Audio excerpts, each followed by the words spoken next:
Good morning, everyone. Good morning. Um, Morning, Aliza.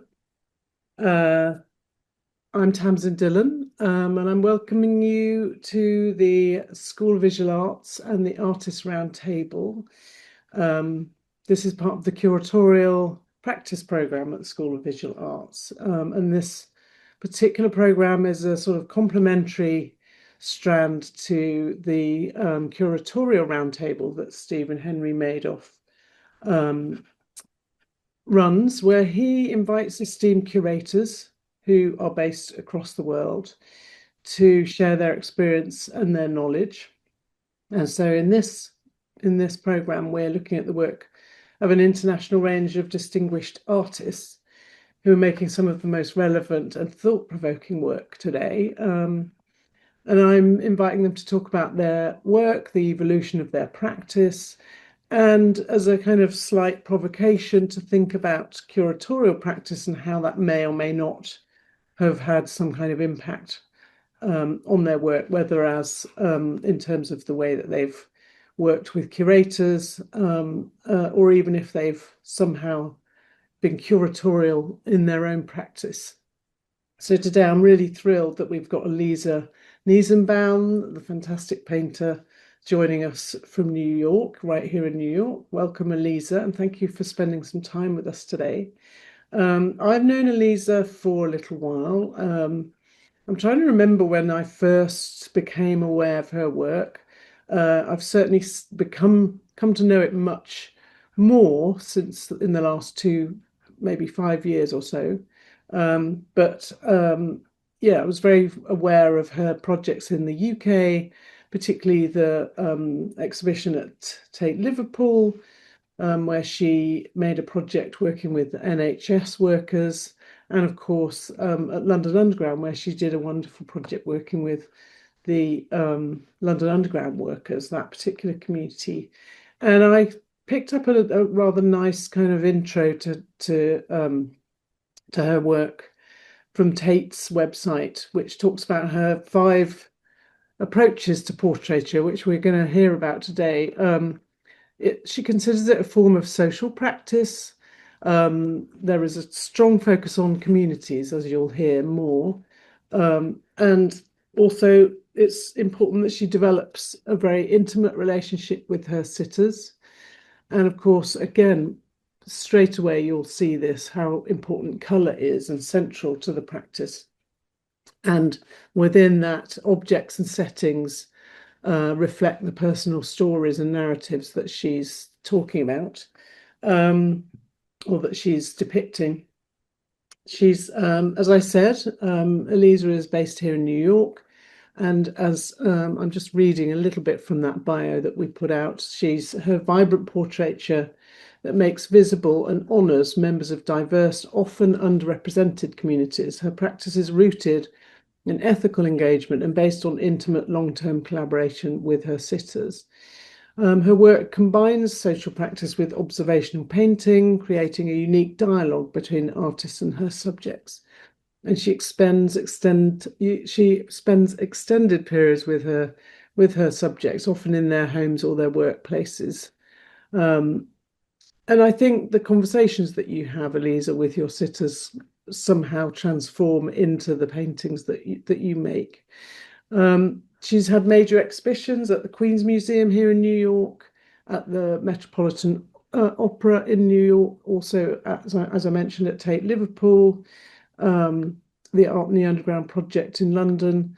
But she's also had works exhibitions at the Whitney Biennial in New York and many other places in America. She's also got works in numerous prestigious permanent collections, including at the Whitney Museum, the Tate, the Hirshhorn Museum, the Minneapolis Institute of Art, the Art Institute of Chicago, just to mention a few. So you're in for a treat to look at some wonderful work by Aliza and to hear all about her practice. So with that, Aliza, welcome and let's dive in. Thank you, Tams. And that's a very generous introduction, and I'm happy to be here and to think of my work in terms of curatorial practices, which is something I don't usually go into. So it's really interesting to think about the process and how I've worked collaboratively, not just with the communities, but with the curators who shape the public presentation of the work. So I'll start to share my screen and okay. So I'll just start by talking a little bit about the initial project that kind of led to this kind of hybrid of social practice and portraiture. Um, and I was always, before this, I was always interested in ethics, and I was interested in the relation of the face-to-face encounter and how that bodes an ethical encounter. And so I was very interested in 2012. Tanya Bruguera opened a space called Immigrant Movement International in Corona in Queens. And I felt compelled to tell her that I really wanted to participate in this space somehow. So she was like, why don't you teach what we most need is English language skills for the population around Corona. And I told her, okay, I'll teach a class. This was my first teaching English a bilingual class, kind of thinking of what I do, which is teach portraiture and history and painting. Pedagogy has always been a big part of my work. I used to teach at Columbia full time. So kind of parallel to teaching, I was like, I'll teach a group of women a class on feminist art history. And then I was so interested in their stories as I was witnessing them, and we would have a small group. This was my first model, Veronica, who I've been painting now for over 13 years. And I started to teach in that space itself after it emerged very organically after the pedagogical practice. So I would take these groups of women to the Met and to the different museums, and we would discuss art, and that would be a wider opening to kind of vulnerability on their side and my side in terms of painting. So it was always in outside, and kind of people would be coming in. I leave the work in the space. The first participants were obviously the first witnesses of the work were the models themselves. And then it was shown in that space for the community itself. So this was Atanasio, who I painted with some stubble, and he came back and he didn't like the stubble, so he came back with his ostrich leather boots and belt, and that's how he wanted to be depicted. And this started to inform my work, and there was a lot of kind of feedback from the people themselves about how they wanted to be represented, and that started to become more important with my practice. So this is literally my class in the back. And then there would be a music class in front. There'd be OSHA classes or DACA, immigration classes. And it all was very organic, and it all kind of was a cross-pollination of all these different ages, different generations, different kind of migration status coming together in this space.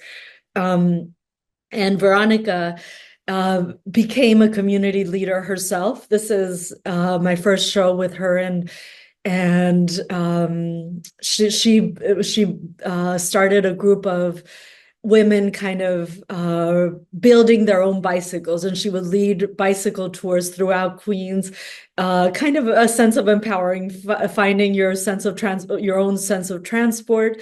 And here's her whole family at White Columns, which was my first show in New York, and the first painting I made of them. Then I started to gift some of the portraits of my sitters to them. I really didn't have much of a career then, and so this was the first paintings I made hanging in Veronica's house. Later on in the pandemic, she was able to, when Corona was one of the worst hit areas in the whole country, she was able to take those paintings to my gallery and sell them, and so it was it was like a very close circuit that really taught me about profit sharing with communities and kind of giving something back, not just in terms of pedagogy, but also how I contribute to the communities once I'm done representing them. So not just representation, but getting interested in all the workings of the different groups I was invited to work with after this project. So oftentimes when I was invited to my sitter's home, I got to see the material culture, the textiles that I found in their home. So this was like a supplicant figure with a Virgin Mary that was later incorporated into lots of different paintings I've made of them. And then I was invited. This is a painting by Sylvia Slay, and during the Obama administration, I was asked to participate in this group of women who were leaders in immigrant advocacy. So this painting of them was hanging in the Whitney alongside the ones of Veronica and her then husband and the group of men the group of people that he runs marathons with, kind of thinking about the complexity of individuals and their lives and the things they do, and so then Veronica and Marisa, her daughter, who I've also been painting for quite a while now, led a tour for youth, for a group of young people through the Whitney. And so they have always been, my models became, after this initial project, they always become participants in the kind of shaping of the work itself and kind of leading discussions for their own community itself. So this was at the Whitney Biennial where the same paintings of the women who were leaders were hanging, and along with Veronica and Marisa. This was a painting I made of Yessi, who just told me a story of this book, Momo, that's about bringing time back in a new faculty for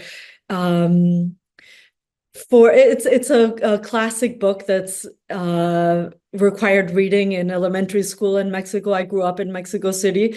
And she told me that for a year, she chose this book from my library. For a year when she was younger, she was hiding in the forest and not going to school.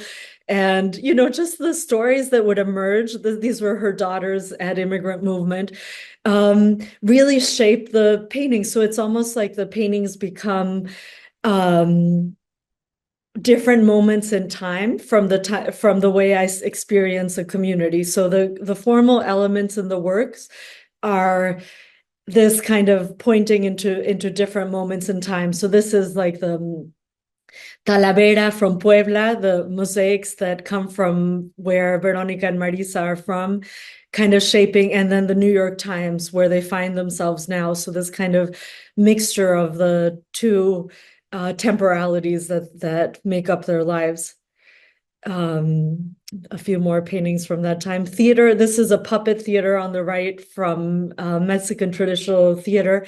And theater and stages became a really important part of my work, so this kind of sense of my first show with dancers, which I won't go into that much this presentation, but I'm interested in this kind of proscenium as a stage in which to act, and kind of how that makes sense with this kind of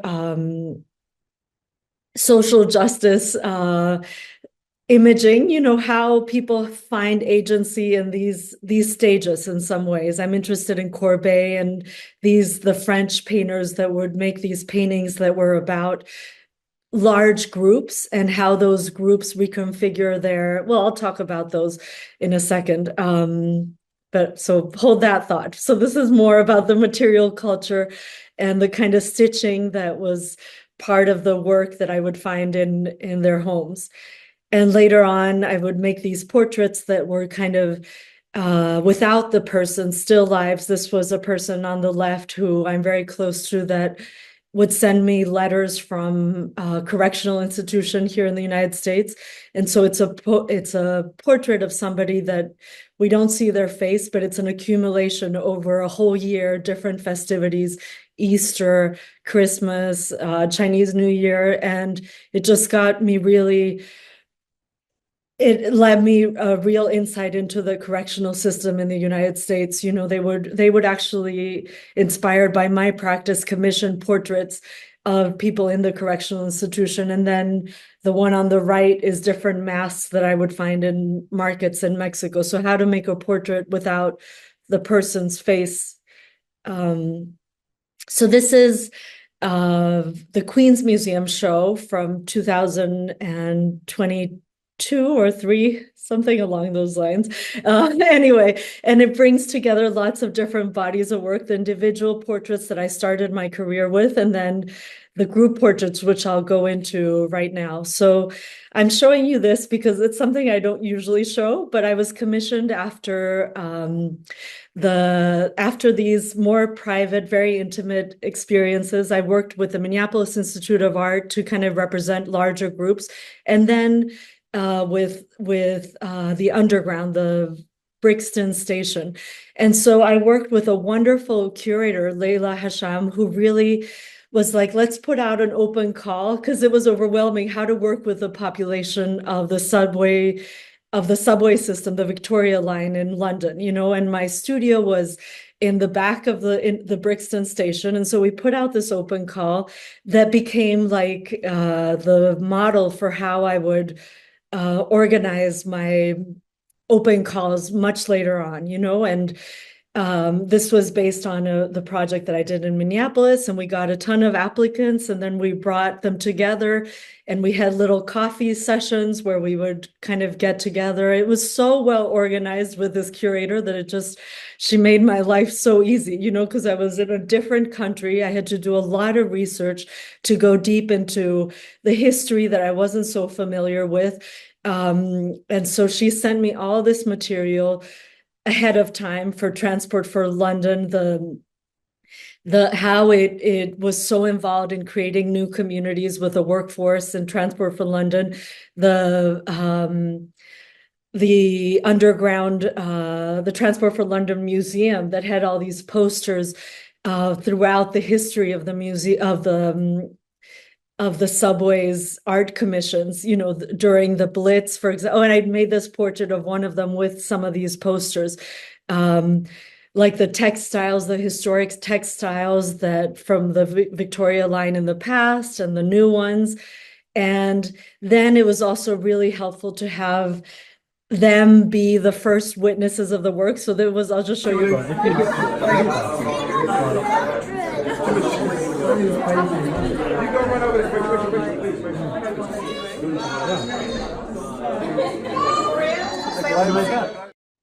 Anyway, that's so this is the final painting. So what we did after the open call, we got a certain amount of people that held different positions in the Brixton Station. And as I said, my studio was located in the back of the station itself. So I would use the restroom or the snack room in the place where the controller of the station, and they had their pool table, and I would interact with them over time. And then they each came and sat with me for 3-hour sessions. This was when I was still always painting face to face with people, always from life. And so it became like a collage-like experience where I would chart it all out, draw it out, and then paint the people individually. And then again, like figure out the whole composition and the background based on these like trips to the museums and stuff. And it was the same time as Brexit was going on. So I sat with each one of them and talked to them about like what their political positions were in regard to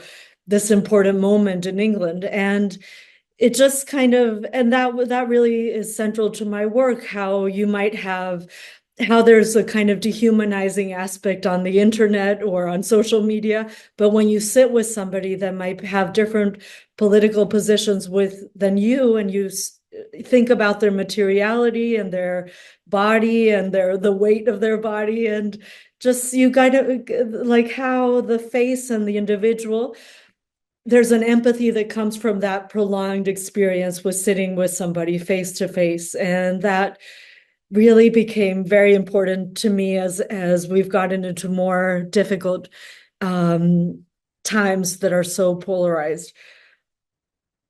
And so then the curator also came up with these posters that were throughout the whole subway system. And yeah, and then that led to kind of the other huge big portrait that I did recently with Delta. sponsored by the Queen's Museum, kind of in conjunction with the Queen's Museum. So that subway, kind of thinking about transport labor and the kind of work that they do, led to this painting where it was like commissioned by Delta to represent 16 workers from the Delta system. And I got very immersed with the curator. Well, the curator of that was really like the Port Authority and the Queen's Museum and the Delta interface that I was working for. So I really wanted to work with a female pilot that they brought from Florida, the homeless shelter person that works at the airport, the transport people, and just like all the different like below wing and above wing. And that required like a huge network of about 6 months of interface with who we would choose to be truly representative of this community. And again, this was shown in the Queen's Museum show, which was really various points in time of my career, along with the Marisa and Gustavo painting. And then later on, the painting was commissioned into a mosaic by Mayor of Munich. And so it was working with, again, a curatorial team of the mosaic makers in Munich, who's a company that has been working for for a really long time. I don't know exactly how long, but they do like glass in churches, like in medieval times. And I was just so inspired by the way they work. And I told them to take lots of liberties, because it's a kind of collaboration, just like curating is, to have my work translated into a new medium. And I just told them have carte blanche to put what's it called, like a marble in somebody's eye, or very different materials, and how they would reinterpret the different sense of scale, because I work in this kind of faceted way with portraits, but like the liberties they took with the large chunks of marble in the clothes or text reproduced digitally was really wonderful to have that translation of my work. And so this is the Mayor of Munich company, and they have a mirror above, and that's how they put down the mosaics so that they can see they work in reverse, obviously, and then they have a mirror that shows the full image. And I'll just show you a small video that they made of this process. Every time I sit down to paint someone, I feel like it's endless. I feel like I forget how to paint.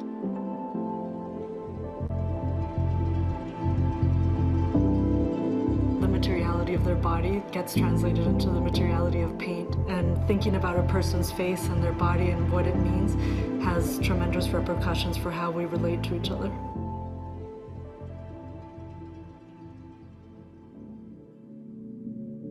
Each portrait I make might take something from 3 to 8 hours to 10 hours. My whole process is extremely deliberate and slow.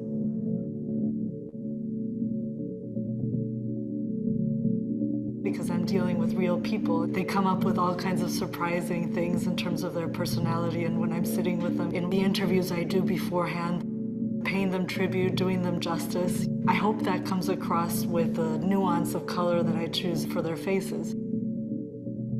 The face is like the one phenomenon that bodes for an interiority.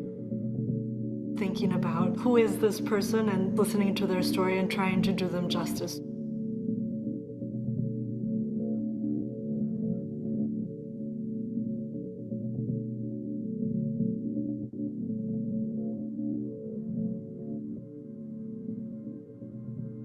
I had no idea before I started this the tremendous amount of labor that goes into running an airport. The Port Authority, janitorial staff, firefighters, cleaning staff, pilots, the stewardesses.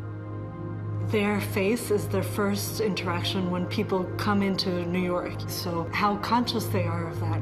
The sense of kindness and acts of service that goes beyond their profession.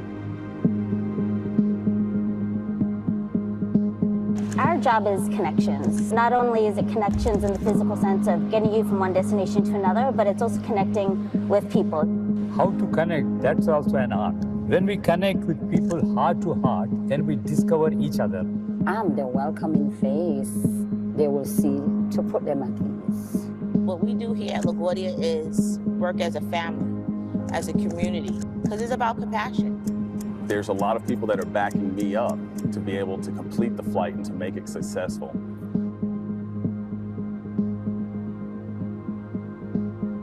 My work is about the everyday people that work, the labor that it takes to put together an airport, and putting a face to all that labor.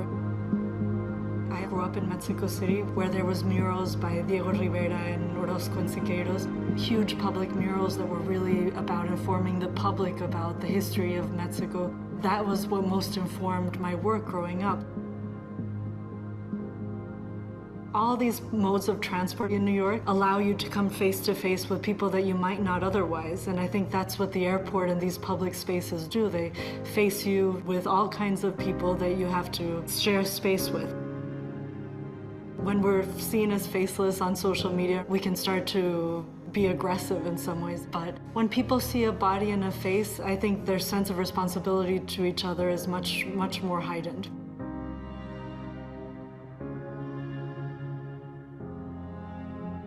This is the first time that I'll have my work permanently in a public space. What I wish people would take away is kind of what it means to spend time with somebody over a long period of time. What it means to sit with somebody and really get a sense of their humanity and perhaps the nuance of their identity or their personality as well.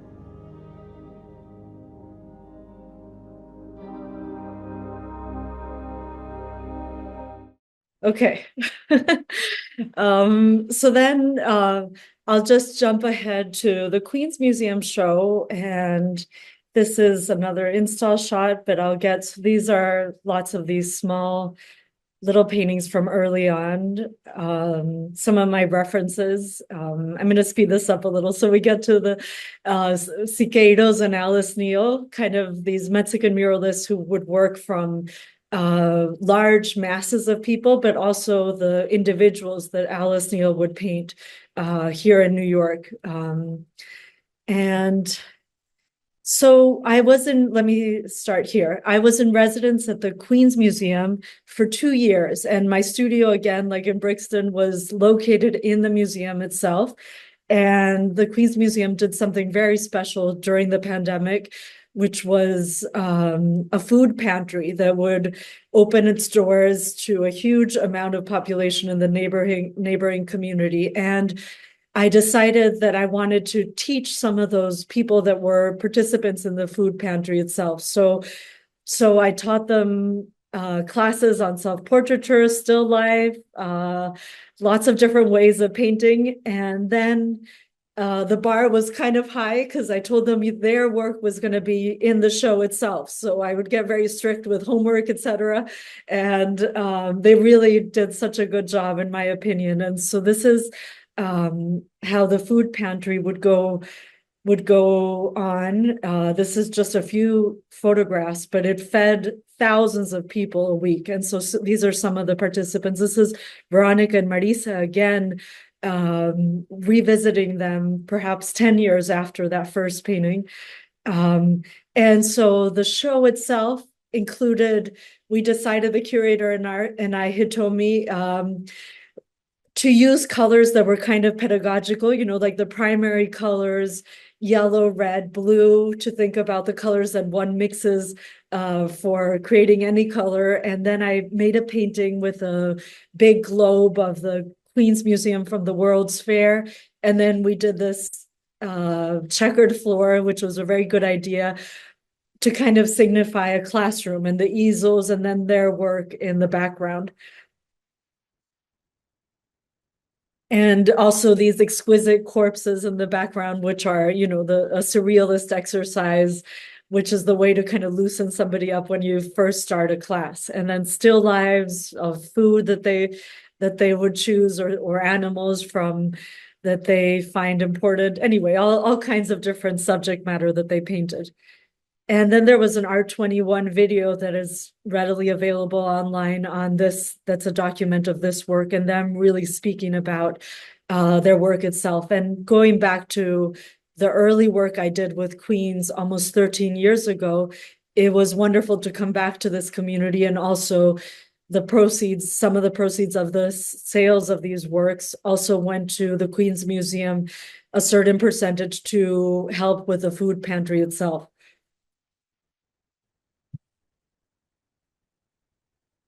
Like this is bread from Mexico, and then a yoga class in the Queens Museum from their work, and then yeah, lots of ceviche. And this is I was really thinking a lot about Olga Costa, which was a historic Mexican painter that did this painting of fruits that's like it's on every secondary book in Mexico City. So just thinking about like those placemats that are made of straw in Mexico or in many communities. And so I was thinking of the floor of this food pantry painting as a placemat, to present the food. So some of the food that they're giving to the community. So the same people that were in my class, in the painting of the class, are also here in this painting of the food pantry. And it was also culturally specific. There was tortillas, there was avocados, it was, and then also there was like the Day of the Dead in another occasion at the Queens Museum. And so I included a young girl from that. So it's really very many moments in time over 2 years that I'm witnessing this food pantry literally right outside my doors. And then also the people that work, Gia, and people who work in the museum itself, and Andre, who's a DJ and who loves music. And so he came decked out in his best outfit. He retired while I was at the Queens Museum, but just really trying to give a whole sense. Gia would be the organizer of the food pantry every week and the community organizer. So putting some of the things that I see in her office. And Hitomi, the curator.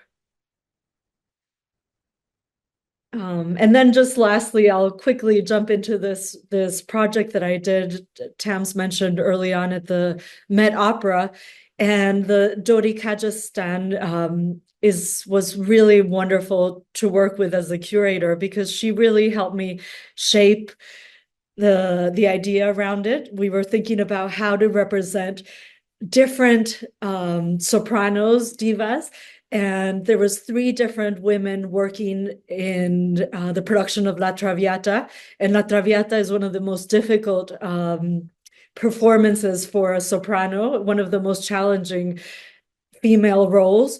And so I got to go behind stage and see what's called the quick change room, which is where the divas quickly change into their outfits. And there's all these markings, and obviously the labor that's union behind the scenes. That was my first interest. I wanted to first paint them, and then I realized that the divas were also just artists like me. Backstage is quite modest, and they have their humidifier, and sometimes like the conductor would come one time, he came back and they started to sing while I was photographing them.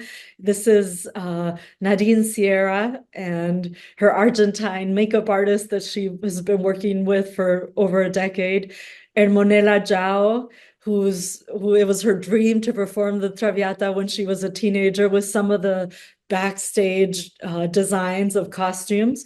And Angel Blue with, some of the headdresses. And obviously this is a made-up space that shows the front of house of the opera itself.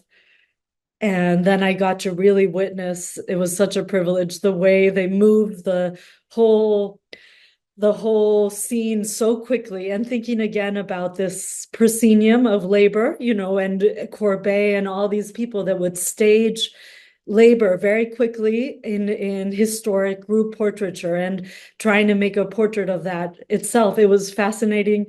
At one point, I remember I was with my photographer, Alex Strada, who was a former student of mine, and we turned towards the stage, and it was amazing to see the back of stage with the curtains that I painted. And then we turned the other way, and it was the other side where they were putting together this stage, and it was like a proscenium itself. So they were both kind of pictorial spaces, what is fiction and what is fact, and just having this labor be on display.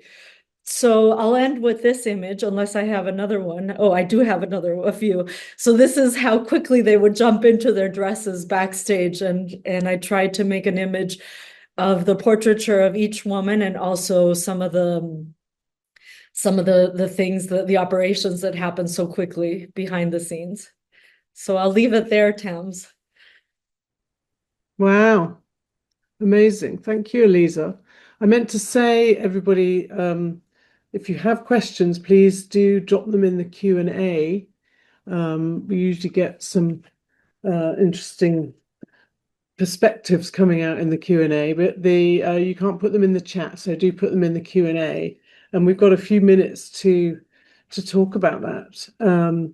It's great to see the development of your practice, Aliza. I don't think I've understood it in such a kind of almost, organic, but also quite deliberate kind of that process of how you develop this practice of working with people in this pedagogical situation and spending time with them. And so that do you find that, that came across to me as a quite important element of the way you work, that spending that time, no matter what their views on things might be, that having that time together allows for, as you say, a kind of cross-pollination of those views. And do you think there's, that could be contingent for developing a kind of kinder way of people communicating with each other, no matter how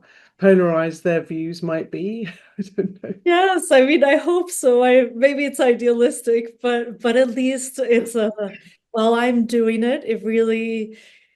I remember, after the pandemic, I forgot to say this, my work became much more of a collage experience of working with photography. And that's what I did with the Tate Liverpool project, because I couldn't be there in person. So Zoom interviews and photographs became a bigger part of it.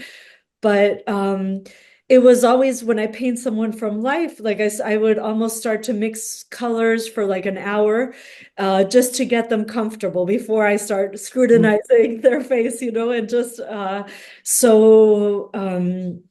it was a way of having them warm up, because it really is a collaborative activity. If they're very concentrated and very like in themselves somehow, or watching a movie or reading a book or falling asleep, whatever they do while I'm painting them, or eating, so many experiences with, how to keep somebody for 8 hours, 3 hours at a time. Sometimes it really helps my painting, because I'm really gleaning from their presence and taking a lot from it.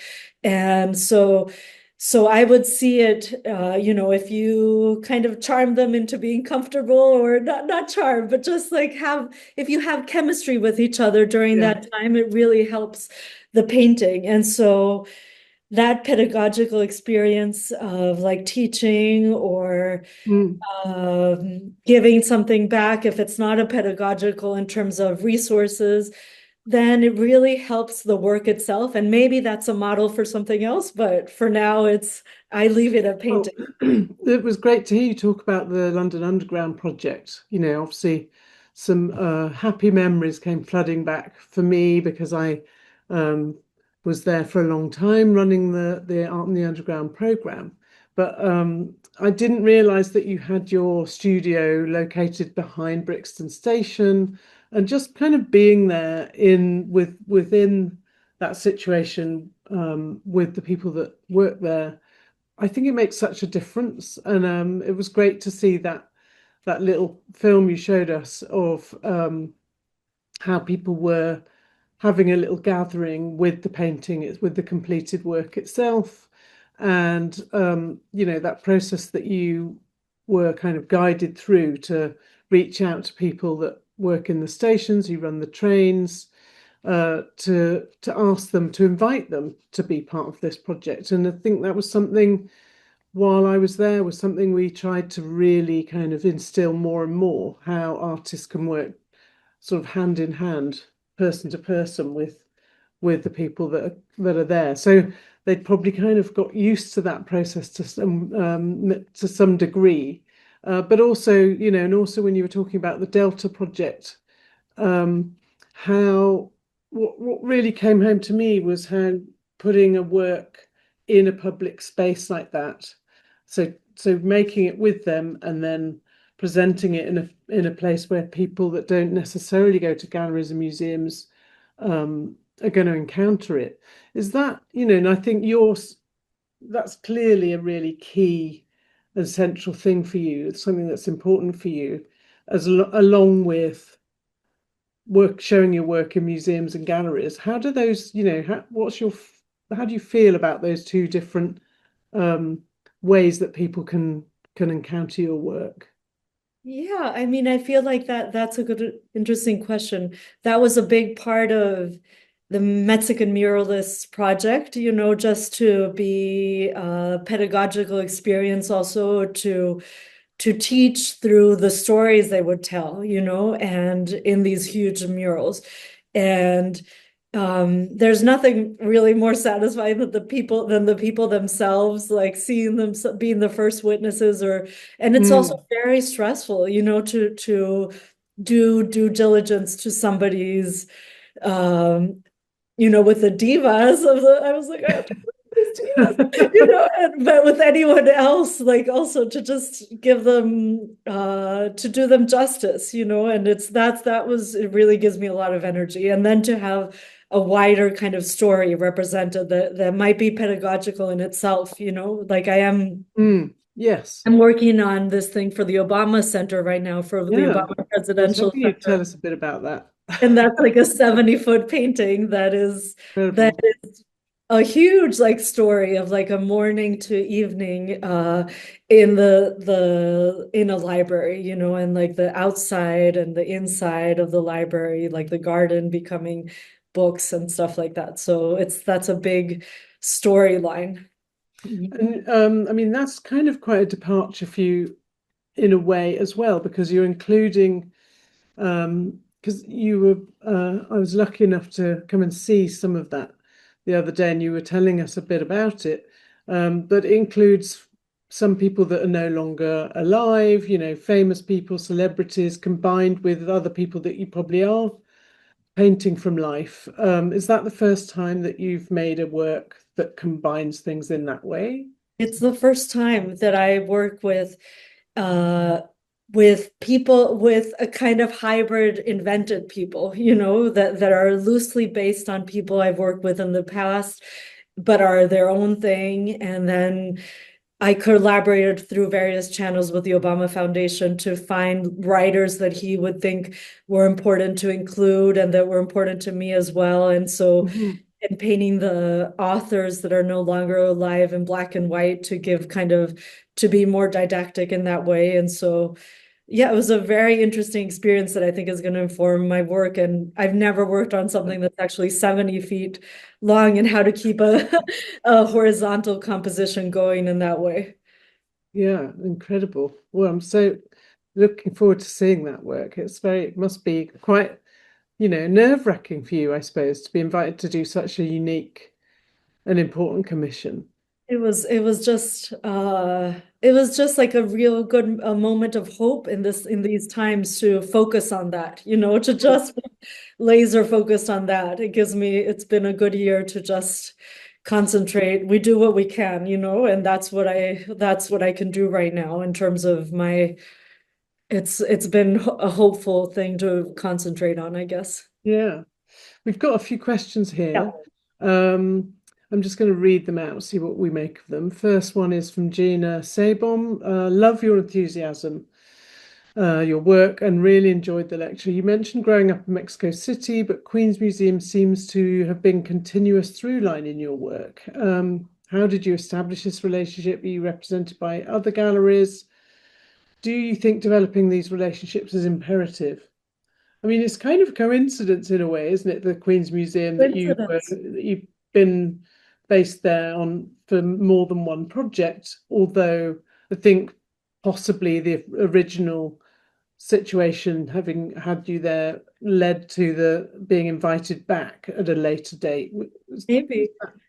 I think that it was like I saw Tanya Bergera give a lecture in 2010 or so at Cooper Union, and it was funny because I've been in the US like half my life at this point, and I was so I was so inspired. I was like, this is something I had always loved performance, and I grew up like with Greg Bordowitz being very important to my work when I was studying in Chicago, Michael Newman talking about ethics, British also, and I. I had no idea that Tanya was working with the Queen's Museum. I just wanted to volunteer in that space, and that kind of led to this idea. I was always interested in Emmanuel Levinas in Chicago when my sister was studying ethics at University of Chicago, and kind of teaching me a little bit because I wasn't a philosopher, but he talks a lot about the face-to-face. So it was anyway, it was just a coincidence. And I was probably invited to Queen's Museum, as you said, because I had that involvement early on. And would you say, following a relationship with a place or a person, there's that one person that you've painted numerous times now. Do you think you're going to continue working with her? My muse. I just love her, and we're the same age, and she actually, I mean, she has a daughter, and I was going through a hard time. She was helping me. I was helping. It was like we're just it's become a friendship, and I hope I can keep painting her if she lets me. Yes. Yeah. Mm-hmm. Yeah, I mean, one of these questions is how long do you spend on a commission, say the Met, how many meetings, how much do you now take from the photos, and how long actually painting? I don't know, it's quite complicated. I guess it's all to do with... I go really deep. I try to... Oh, go ahead, Thames. No, go on. I try to go as deep as I can and immerse myself in the culture. Like I was avid opera fanatic that whole couple of years before. And I got to go behind the scenes a lot, and that commission, I think it was like 6 months of going behind scenes. It's different type of, but I really try to go as deep as I can with each commission. Yeah. No, that's really clear that you couldn't just kind of go and spend half a day with someone and produce a painting. You need to kind of understand and get to know their whole kind of where they are, what they're about. I mean, this is quite an interesting question in relation to that. Thank you for your wonderful talk.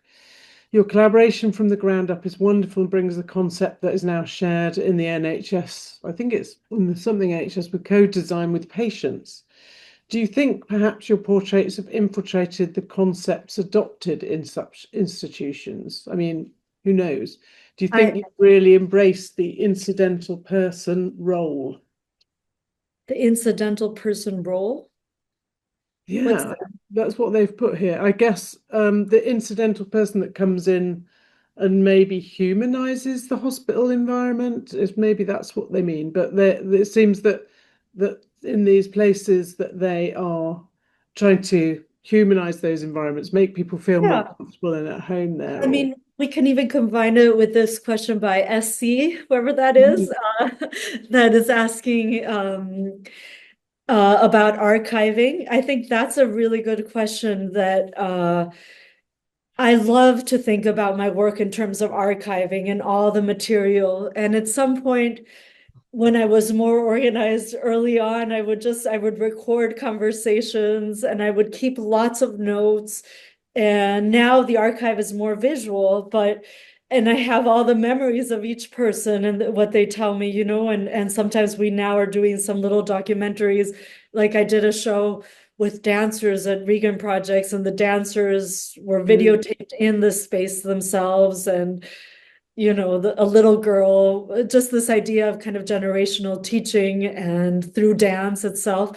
So now the archiving is a little bit more visual, but going back to that humanizing person, it's more like I'm archivist, and then with the NHS project, they already had a practice within its own structure of mutual support and of like storytelling. So the healthcare workers that were so stressed out, they were talking about their experiences working during the pandemic. And so I asked them each to make a drawing of it.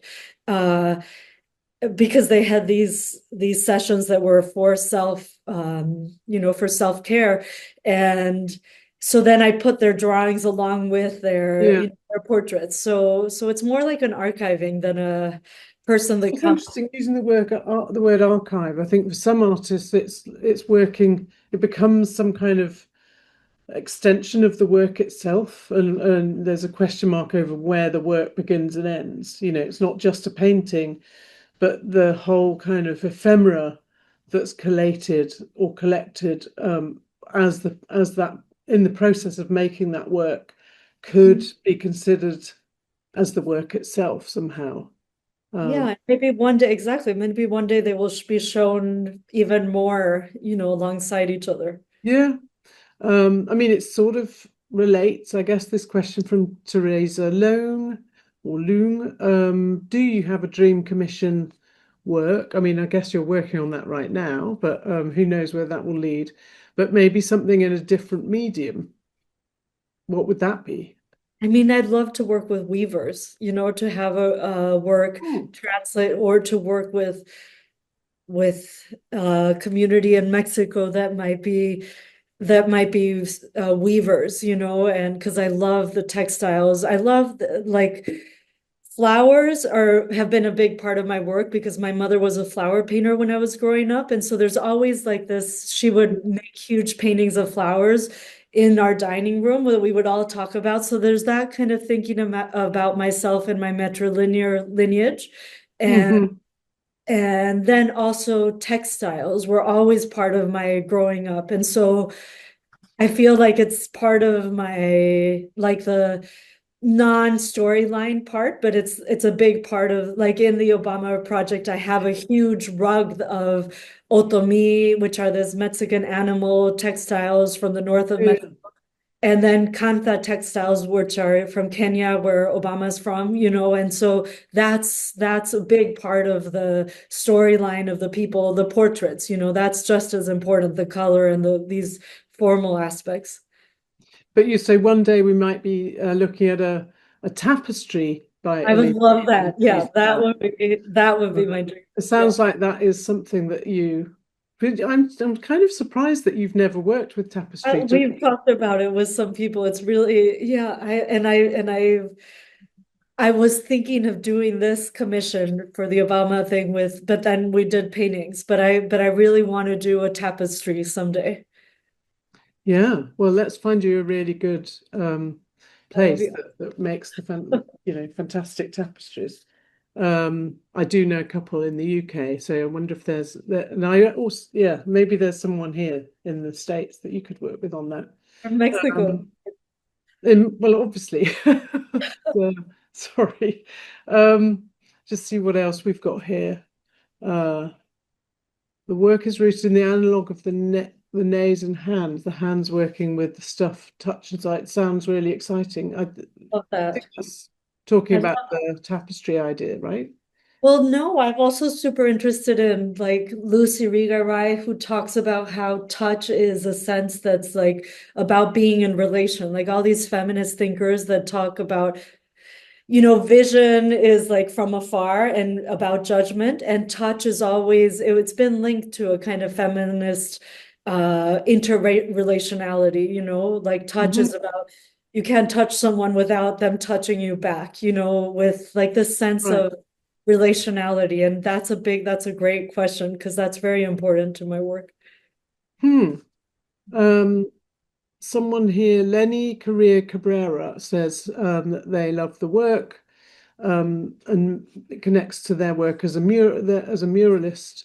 And of course, we didn't even talk about the incredible mosaic piece that, as you did focus on the mayors of Munich. That is an amazing piece. So if any of you do go through LaGuardia Airport, you really must make sure that you go through the Delta terminal and see that fantastic piece. But anyway, back to Lenny's question. It feels like your audience is increasingly, or your work is increasingly aimed at the general public as an audience, or a specific community rather than the gallery or museum. I guess we sort of talked about this at the beginning of our conversation. Can you talk about what role audience plays in your process? And if any, how do you feel about contemporary public art? I mean, I think that's really the audience as central to your development of any project is something that you really kind of began with. But do you want to say more about that? Yeah, I mean that is, I think we've been talking about it throughout, but I also think that the history of painting is equally as important because I'm thinking of the audience, but I'm thinking of Bonnard and Sonia Delaunay, and I'm really like love painting because that's what makes the audience, I think, aesthetics and like something that's beautiful and colorful. That's what makes it's not didactic in that way. I'm mostly thinking about painting and the history of painting. Yeah. Then hopefully it translates into having that medium as my vehicle rather than it being didactically about the audience so much. It's very much I'm thinking about the history of painting also.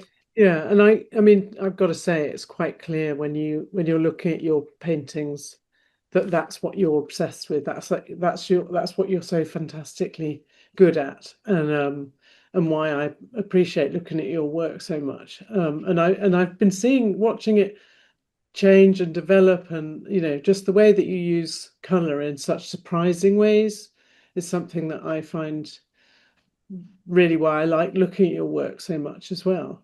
So yeah, your dedication is something I'm always so impressed by. So thank you.